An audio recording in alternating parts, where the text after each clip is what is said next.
ಎಲ್ಲರಿಗೂ ನಮಸ್ಕಾರ. ನಾನು ಈ ದಿನ ಪಾಲಕ್ ವಡೆ ಮಾಡ್ತಾ ಇದ್ದೀನಿ. ನೋಡಿ, ಎರಡು ದೊಡ್ಡದು ಪಾಲಕ್ ಸೊಪ್ಪು ತೊಗೊಂಬಂದಿದ್ದೀನಿ. ಇದರಲ್ಲಿ ತುಂಬ ದಪ್ಪ ಸೊಪ್ಪಿದೆ, ದೊಡ್ಡ ಸೊಪ್ಪಿದೆ. ಇದನ್ನು ಯಾವ ರೀತಿ ಮಾಡೋದು ಅಂತ ತೋರಿಸ್ತಾ ಇದ್ದೀನಿ. ಇದೊಂದು ವಿಶೇಷವಾದ ವಡೆ. ಸೊಪ್ಪು ತುಂಬ ಭೋಗವಾಗಿ ಚೆನ್ನಾಗಿ ಬಂದಿದೆ. ಬರೀ ಸೊಪ್ಪನ್ನು ಮಾತ್ರ ಬಿಡಿಸ್ಕೊಂಡು ನೀಟಾಗಿ ತೊಳ್ಕೊಂಡು, ಈಗ ತಾನೇ ಕೊಯ್ತಿರೋದು, ತುಂಬ ಮಣ್ಣು ಕೂಡ ಇದೆ. ಆದ್ದರಿಂದ ಬಿಡಿಸ್ಕೊಂಡು ಎಲ್ಲ ರೆಡಿ ಮಾಡ್ಕೊಳ್ತಾ ಇದ್ದೀನಿ. ನೋಡಿ, ನಾನೀಗ 2 ಕಟ್ಟು ಪಾಲಕ್ ಸೊಪ್ಪು ತೋರಿಸಿದ್ನಲ್ಲ, ಅದನ್ನೆಲ್ಲ ಸೋಸ್ಕೊಂಡು ತೊಳ್ಕೊಂಡು ರೆಡಿ ಮಾಡ್ಕೊಂಡಿದ್ದೀನಿ. ತುಂಬ ಸಣ್ಣದಾಗಿ ಹೆಚ್ಕೊಂಡು ರೆಡಿ ಮಾಡ್ಕೋಬೇಕು. ಇವಾಗ ನೋಡಿ, ಪಾಲಕ್ ಸೊಪ್ಪನ್ನು ಉದ್ದುದ್ದ ಒಂದ್ಸಲ, ಅಡ್ಡಡ್ಡ ಒಂದ್ಸಲ ಹೆಚ್ಕೊಂಡು ಸಣ್ಣದಾಗಿ ಹೆಚ್ಕೊಂಡಿದ್ದೀನಿ. ನೋಡಿ, ಈ ಥರ ಸಣ್ಣದಾಗಿ ಹೆಚ್ಕೋಬೇಕು ಆದಷ್ಟು. ಇನ್ನು ಮಿಕ್ಕಿದ ಸೊಪ್ಪನ್ನು ಹೆಚ್ಕೊಳ್ತಾ ಇದ್ದೀನಿ.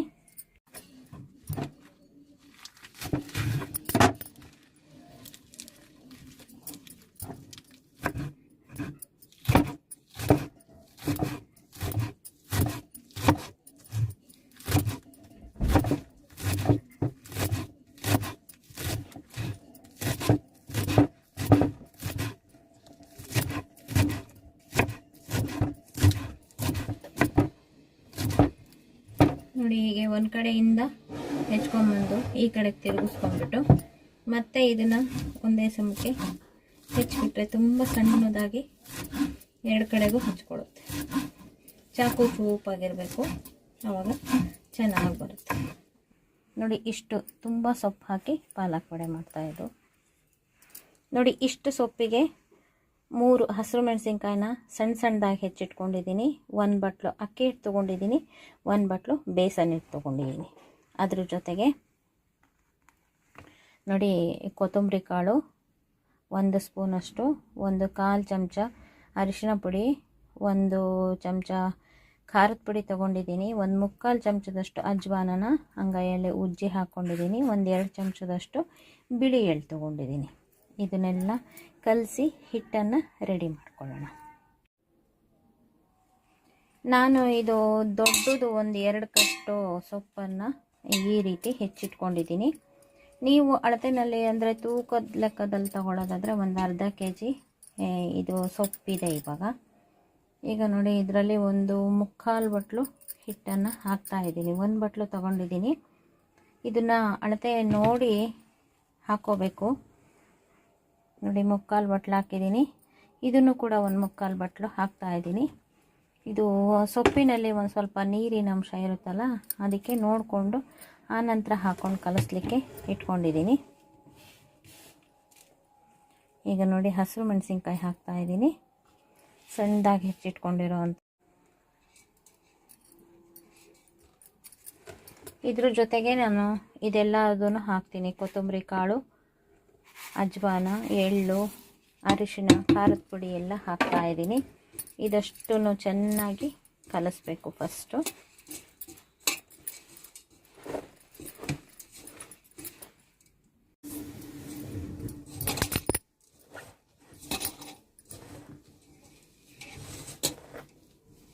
ಸೊಪ್ಪನ್ನು ತೊಳೆದಿರ್ತೀವಲ್ಲ, ಅವಾಗ ನೀರು ಹೊಡೆದಂಗೆ ಆಗಿರುತ್ತೆ. ಆ ನೀರು ಹೊಡೆದ್ರೆ ಇದನ್ನೆಲ್ಲ ಚೆನ್ನಾಗಿ ಕಲಿಸ್ಬಿಟ್ಟು, ಇನ್ನೂ ಬೇಕು ಅನಿಸಿದರೆ ಇನ್ನು ಕಾಲು ಬಟ್ಲು ಇಟ್ಕೊಂಡಿದ್ದೀವಿ. ನೀರು ಚೆನ್ನಾಗಿ ಸೋರಿದ್ರೆ ಏನು ಬೇಕಾಗಲ್ಲ.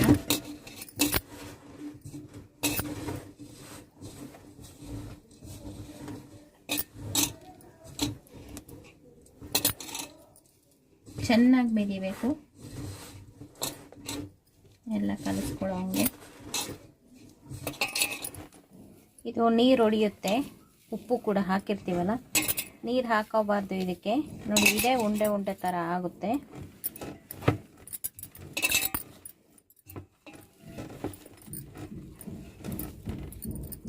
ನೋಡಿ, ಈ ಥರ ಮೆದ್ದು ಈ ರೀತಿ ಮಾಡಿ ಇಟ್ಕೊಬೇಕು.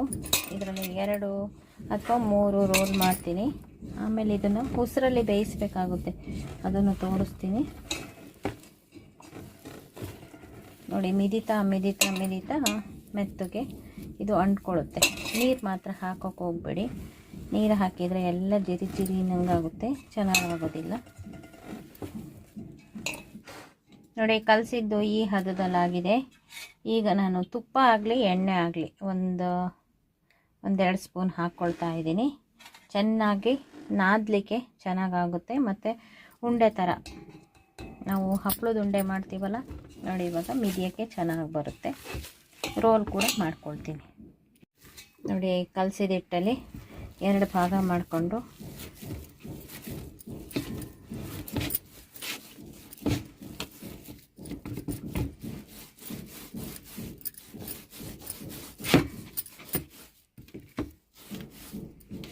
ಈ ಥರ 2 ರೋಲ್ ಮಾಡ್ಕೊಳ್ತೀನಿ ನೋಡಿ. ಈ ರೀತಿ 2 ಉಂಡೆ ಮಾಡಿ ರೆಡಿ ಮಾಡ್ಕೊಂಡಿದ್ದೀನಿ. ಈಗ ಇದನ್ನು ಉಸಿರಲ್ಲಿ ಬೇಯಿಸೋಣ. ಈಗ ನೆಕ್ಸ್ಟು ಇದು ಒಂದು ಸ್ವಲ್ಪ ಹಿಟ್ಟು ಉಳಿಸ್ಕೊಂಡಿದ್ದೀನಿ. ಯಾಕೆ ಅಂದರೆ ಇದನ್ನೊಂದು ಸ್ವಲ್ಪ ನೀರು ಮಾಡಿಕೊಂಡು ಇನ್ನೊಂದು ಸ್ವಲ್ಪ ಹಿಟ್ಟು ಹಾಕ್ಕೊಂಡ್ಬಿಟ್ಟು ಬೋಂಡ ಕೂಡ ಮಾಡ್ಬೋದು ಲಾಸ್ಟಿಗೆ.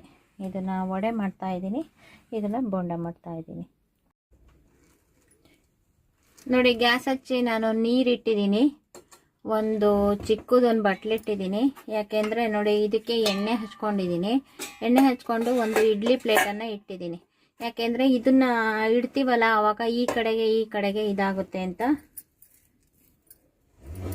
ಈಗ ನೋಡಿ ಎಣ್ಣೆ ಹಚ್ಚಿದ್ದೀನಲ್ಲ, 2 ಇದರೊಳಗಡೆನೆ ಇಟ್ಟು ಬೇಯಿಸ್ತಾ ಇದ್ದೀನಿ.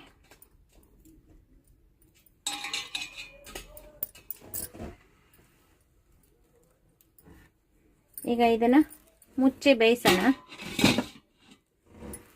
ನಾವು ಸೇಮ್ ಇಡ್ಲಿ ಬೇಯಿಸ್ದಂಗೆ.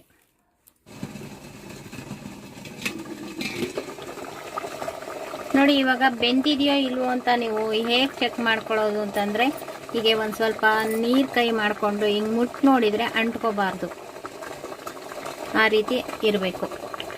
ಇವಾಗ ಇದಾಗಿದೆ, ಅಂಟ್ಕೊಳ್ತಾ ಇಲ್ಲ. ಇದು ತಣ್ಣಗಾಗಲಿ. ಇದನ್ನು ತೆಕ್ಕೊಂಡ್ಬಿಟ್ಟು ತಣ್ಣಗೆ ಮಾಡಬೇಕು ನೋಡಿ. 2 ಚೆನ್ನಾಗಿ ಬೆಂದಿದೆ. ಈಗ ಇದನ್ನು ತೆಕ್ಕೊಳ್ತಾ ಇದ್ದೀನಿ. ಒಂದು ಸ್ವಲ್ಪ ಈ ಚಪಾತಿ ಮಣೆಗೆ ಎಣ್ಣೆ ಸವರ್ಕೊಂಡ್ಬಿಟ್ಟು ಒಂದು ತೆಗೆದಿಟ್ಕೊಳ್ತಾ ಇದ್ದೀನಿ.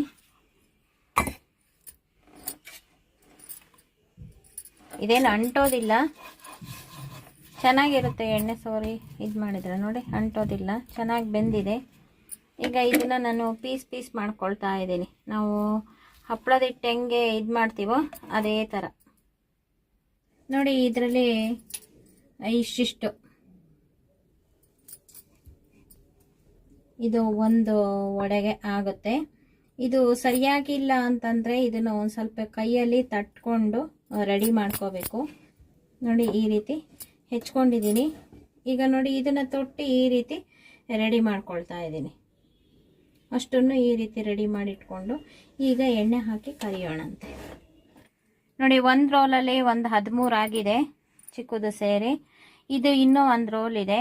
ಇದಿಷ್ಟು ಕರೆದ್ಬಿಟ್ಟು ಇದನ್ನು ಮಾಡಿ ಇಟ್ಕೊಳ್ತೀನಿ. ಬಿಸಿನಲ್ಲೇ ಮಾಡಿಟ್ಕೊಂಡ್ರೆ ಪರವಾಗಿಲ್ಲ. ಇಲ್ಲಾಂದರೆ ಏನು ಮಾಡ್ಬೋದು ಅಂದರೆ, ಸಂಜೆ ಮಾಡಬೇಕು ಅಂದರೆ ಮಧ್ಯಾಹ್ನ ಈ ಥರ ರೋಲ್ ಮಾಡಿಕೊಂಡು ರೆಡಿ ಮಾಡಿಕೊಂಡು ನೀವು ಫ್ರಿಜ್ಜಲ್ಲಿ ಇಟ್ಕೊಂಡಿದ್ರೆ ಸಂಜೆ ಟೈಮಿಗೆ ಸ್ನ್ಯಾಕ್ಸ್ ಆಗಿ ನೀವು ತೆಕ್ಕೊಂಡು ಮಾಡ್ಕೋಬಹುದು. ಮುಂಚೆನೇ ಮಾಡಿಟ್ಕೊಂಡಿದ್ರೆ ತುಂಬ ಚೆನ್ನಾಗಿರುತ್ತೆ. ಇದೇನು ಆಗೋದಿಲ್ಲ ನೋಡಿ, ತುಂಬ ಚೆನ್ನಾಗಾಗಿದೆ. ಈ ರೀತಿ ರೆಡಿ ಮಾಡಿಟ್ಕೊಳ್ಬೋದು. ಯಾರಾದರೂ ಬರ್ತಾರೆ ಅಂತಂದ್ರು ಅಥವಾ ನೆಕ್ಸ್ಟ್ ಮಾಡಬೇಕು ಅಂತಂದರೆ ಟೈಮ್ ಸೇವ್ ಆಗೋಕ್ಕೆ ಈ ರೀತಿ ಮಾಡ್ಕೋಬಹುದು. ಅಂದರೆ ಇವಾಗ ಮಾಡಿ ಇವಾಗಲೇ ಇದು ಮಾಡಬೇಕು ಅಂತಂದರೆ ಒಂದು ಸ್ವಲ್ಪ ಟೈಮ್ ಹಿಡಿಯುತ್ತೆ. ಆದ್ದರಿಂದ ಫಸ್ಟೇ ಮಾಡಿಟ್ಕೊಂಡು ರೆಡಿ ಮಾಡ್ಕೋಬಹುದು. ಈಗ ಕರಿಯೋಣ ಇದನ್ನು ನೋಡಿ. ಒಂದೊಂದು ಬಟ್ಲು ತೊಗೊಂಡಿದ್ದಿಟ್ಟಲ್ಲಿ ನಾನು ಮುಕ್ಕಾಲು ಹಾಕಿದ್ದೀನಿ. ಇನ್ನು 1/4 ಭಾಗ ಹಾಗೆ ಇದೆ. ಇವಾಗ ನೋಡಿ ಇದು ಕಲಿಸ್ಕೊಂಡಿದ್ದಿಟ್ಟು ಎಷ್ಟು ಸ್ಮೂತಾಗಿ ಮೆತ್ತಗಿದೆ. ಇದು ನೋಡಿ ಬೇಯಿಸ್ಕೊಂಡಿದ್ದು ಎಷ್ಟು ಹಾರ್ಡ್ ಆಗಿದೆ. ಅಂದರೆ ಜಾಸ್ತಿ ಎಣ್ಣೆ ಇರೋದಿಲ್ಲ. ಇದನ್ನೇ ಹಾಕಿ ಇದು ಮಾಡಿದರೆ ಜಾಸ್ತಿ ಎಣ್ಣೆ ಇರುತ್ತೆ. ಆದ್ದರಿಂದ ನಾವು ಇದನ್ನು ವಡೆನ ಈ ರೀತಿ ಮಾಡ್ಕೊಂಡಿದ್ದೀವಿ. ಇವಾಗ ನೀವು ಇದನ್ನು ಸುಲಭವಾಗಿ ಒಂದು ಸ್ವಲ್ಪ ಉಳಿಸ್ಕೊಂಡಿದ್ದೀನಿ. ಒಂದು ಸ್ವಲ್ಪ ಇದರಲ್ಲೊಂದು ಸ್ಪೂನು ಇದರಲ್ಲೊಂದು ಸ್ಪೂನು ಇದಕ್ಕೆ ಹಿಟ್ಟು ಹಾಕಿಬಿಟ್ಟು ಒಂದು ಸ್ವಲ್ಪ ತೆಳು, ಅಂದರೆ ನಾವು ಪಕೋಡ ಮಾಡ್ತೀವಲ್ಲ ಆ ಹಿಟ್ಟಿನ ಹದಕ್ಕೆ ಮಾಡಿಕೊಂಡು ಇದರಲ್ಲಿ ಡೈರೆಕ್ಟಾಗಿ ಪಕೋಡ ಕೂಡ ಮಾಡ್ಕೋಬೋದು ನೋಡಿ. ಎಣ್ಣೆಲಿ ಕರೆದಿದ್ದು ಉಪಯೋಗಿಸಲ್ಲ ಅಂತಂದರೆ ಇದನ್ನು ಹಾಗೆ ಕೂಡ ತಿನ್ಬೋದು. ನಾವು ಗಣಪತಿ ಹಬ್ಬದಲ್ಲಿ ಉಸಿರು ಕಡುಬು ಅಂತ ಮಾಡ್ತೀವಲ್ಲ ಆ ಥರ ಆಗಿದೆ. ಆ ರೀತಿ ಬೇಕಾದ್ರೂ ತಿನ್ಬೋದು.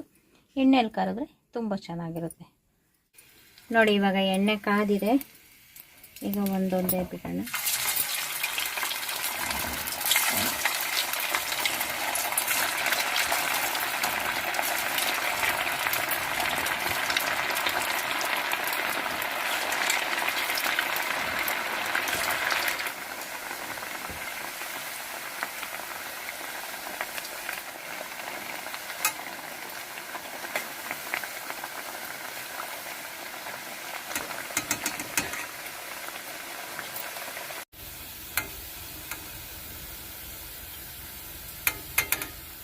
ನೋಡಿ ಈ ಥರ ಸ್ವಲ್ಪ ರೋಸ್ಟ್ ಆಗಿ ಬೇಯಿಸಿದ್ದೀನಿ. ಇದು ಗ್ರೀನರಿ ಇರುತ್ತಲ್ಲ, ನೋಡಿ ಇವಾಗ ಟಿಶ್ಯೂ ಪೇಪರ್ ಮೇಲೆ ಹಾಕ್ತಾ ಇದ್ದೀನಿ.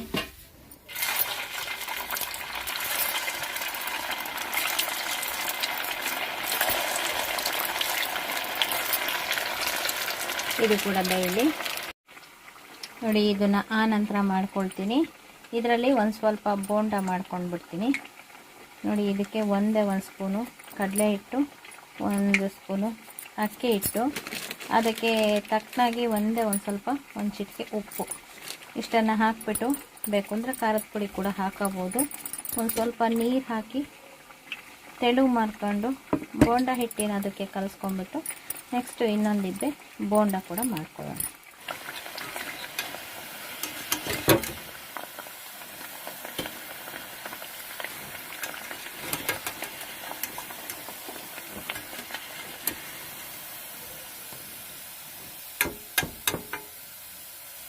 ನೋಡಿ ಇದು ಕೂಡ ಚೆನ್ನಾಗಿ ಬಂದಿದೆ. ಇದನ್ನು ಟಿಶ್ಯೂ ಪೇಪರ್ ಮೇಲೆ ಹಾಕೋಣ. ಈಗ ನಾವು ಕಲಸಿರೋ ಅಂಥ ಬೋಂಡ ಹಾಕೋಣ. ಕಲಸಿದ ಬೋಂಡ ಹಿಟ್ಟು ಕೂಡ ರೆಡಿ ಇದೆ.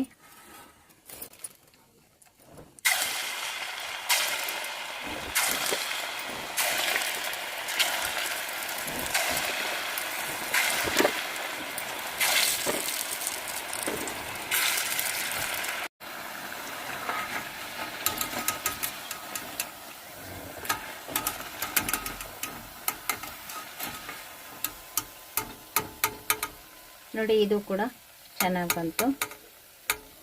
ಇದನ್ನು ಕೂಡ ಟಿಶ್ಯೂ ಪೇಪರ್ ಮೇಲೆ ಹಾಕ್ತಾ ಇದ್ದೀನಿ.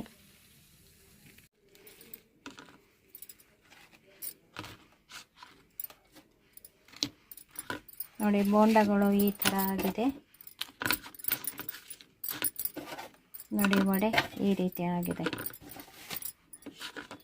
ತುಂಬ ಚೆನ್ನಾಗಾಗಿದೆ, ಕ್ರಿಸ್ಪಿಯಾಗಿ ಗರಿ ಗರಿ ಅನ್ನೋಂಗೂ ಕೂಡ ಇದೆ. ಬೋಂಡ ಮೇಲೆ ಗರಿ ಗರಿ ಅನ್ನಂಗಿದ್ರು ಒಳಗಡೆ ಮೆತ್ತಗೆ ಚೆನ್ನಾಗಿರುತ್ತೆ. ನೋಡಿ ಮುರಿದ್ರು ಕೂಡ ಈ ರೀತಿ ಆಗುತ್ತೆ. ತಿಂದರೆ ಗರಿ ಗರಿ ಅನ್ನಂಗಾಗುತ್ತೆ. ಸಖತ್ತಾಗಿದೆ ನೋಡಿ. ನೋಡಿ ನೀವು ಇದರ ಅನುಕೂಲ ಕೂಡ ಪಡ್ಕೊಳ್ತೀರಾ ಅಂತ ನಾನು ಈ ವಿಡಿಯೋ ಮಾಡಿ ತೋರಿಸಿದ್ದೀನಿ. ಈ ವಿಡಿಯೋ ನಿಮಗೂ ಇಷ್ಟ ಆಗಿದ್ದರೆ ಲೈಕ್ ಮಾಡಿ, ಶೇರ್ ಮಾಡಿ. ನಮ್ಮ ಚಾನಲ್ಗೆ ಇದುವರೆಗೂ ಸಬ್ಸ್ಕ್ರೈಬ್ ಆಗಿಲ್ಲ ಅಂದರೆ ಈ ಕ್ಷಣದಿಂದ ಸಬ್ಸ್ಕ್ರೈಬ್ ಆದರೆ ನಿಮ್ಮ ದಿನನಿತ್ಯದ ಅನುಕೂಲಕ್ಕೆ ಬರುವಂತಹ ವಿಡಿಯೋಗಳನ್ನೇ ನಾನು ಮಾಡ್ತಾ ಇರ್ತೀನಿ. Thank you for watching.